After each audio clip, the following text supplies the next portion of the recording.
সবসময় তো সেট আর ভালোবাসার গল্প শুনেন, তবে চলুন না আজকে আপনাদেরকে একটু অতীতে নিয়ে যাই, যেগুলো আর কখনো ফিরে পাবেন না।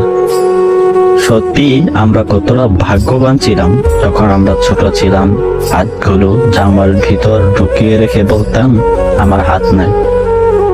নিশ্চয়ই আপনি অলরেডি কল্পনাতে চলে গেছেন আমার মতো। একটা কলম ছিল যার 4 রকমের কালি ছিল, আর তার 4টা বোতাম একসাথে টেপার চেষ্টা করতাম।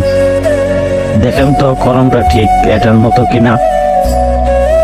আমাদের সময়ে 1 হাত সমান কলম পাওয়া গেলেও আমরা আবার কলম কেটে অনেক ছোট কলম আবিষ্কার করতাম। দরজার পিছনে লুকিয়ে থাকতাম, কেউ এলে চমকে দিব বলে। সে আসতে দেরি করেছে বলে অধৈর্য হয়ে বেরিয়ে আসতাম। রাতে হাঁটার সময় ভাবতাম আমি যেখানে যাচ্ছি চাঁদটাও আমার সাথে সাথে যাচ্ছে। কারেন্টের সুইচের 2 দিকে আঙুল চেপে সুইচটাকে অন অফ এর মাঝামাঝি অবস্থানে আনার চেষ্টা করতাম।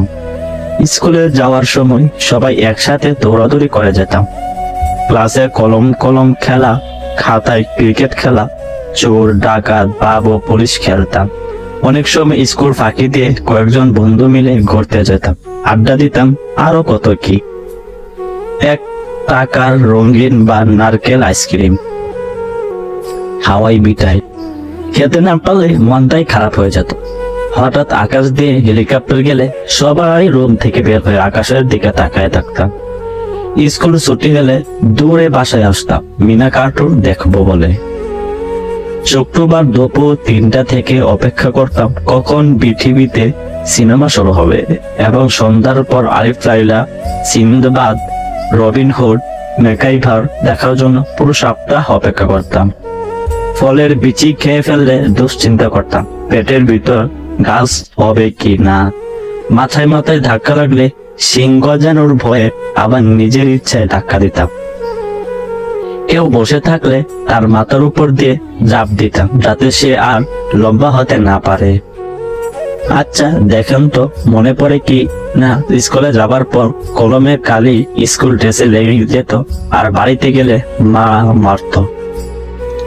মনে পড়ে কি স্কুলে বিরতি দিয়ে নেমে যেতাম স্কুল মাঠে কোনো এক কোনায়, আর বাড়িতে থাকার সময় পড়াশোনা বাদ দিয়ে শুধু এসব খেলতাম। কত যে আম্মু বেদ নিয়ে দৌড়ানি দিছে হিসাব ছাড়া। আম্মুর একটা কথাই ছিল, আম্মুকে কেন রান্নায় সাহায্য করি না। পিক দেখে কি মনে পড়লো, নিশ্চয় এটার জন্য আপনার বাড়িতে অনেক বিচার গেছে এবং আপনার আম্মু কত বকত। তেমন বেশি না, 2 টাকার নোটের জন্য এভাবে বাবার চুল টেনে দিতাম। মনে পড়ে কি এভাবে উঠে নিজে বেমান সাজতাম। দল বেঁধে এটা নিয়ে যে কত জায়গায় গেছে হিসাব ছাড়া। তবে আম্মুর রাগ উঠলে আমার এটার উপর রাগ মিটাতো। বিকালে কুতকুত, কানামাছি, গুল্লা চোট না খেললে বিকেলটাই যেন মাটি হয়ে যেত।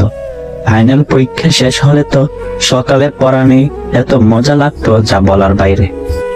বাপরে, এসবের জন্য তো কত বকা শোনা লাগতো, কেননা প্যান্ট সব মাটি হয়ে যেত, আর বিশেষ করে রাস্তার মাটি নষ্ট হয়ে যেত।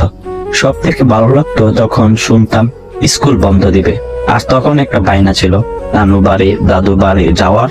এটাই তো ছিল সময়। ব্যাডমিন্টন, ক্যারাম, লুডো না খেললে কি হয়। ডিসেম্বর মাস ও শীতকালটা আমাদের ছেলেবেলায় এমনি কালারফুল ছিল। তবে ডিসেম্বরের 31 তারিখ যতই আগে আসতো মনের মধ্যে বই ততই বাড়ত। ওই দিন যে ফাইনালের রেজাল্ট দিবে তাই আর কি।